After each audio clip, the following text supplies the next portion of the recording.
বয়সটা কম হলে বুঝতে পারি কোনটা ভালোবাসা আর কোনটা অবহেলা। জীবনটা কেমন জানি হয়ে যাচ্ছে, নিজের পছন্দগুলো এক এক করে সব কিছু হারিয়ে যাচ্ছে।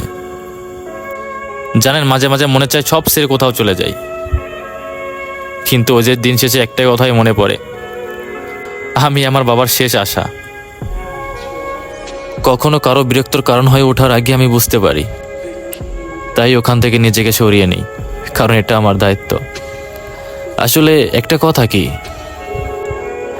আমাকে আমার মতো করে কখনো কেউ বোঝেনি।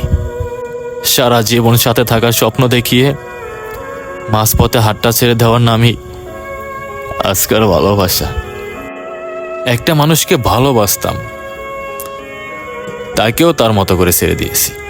যদি আমাকে ভালোবাসে, সে ফিরে আসবে।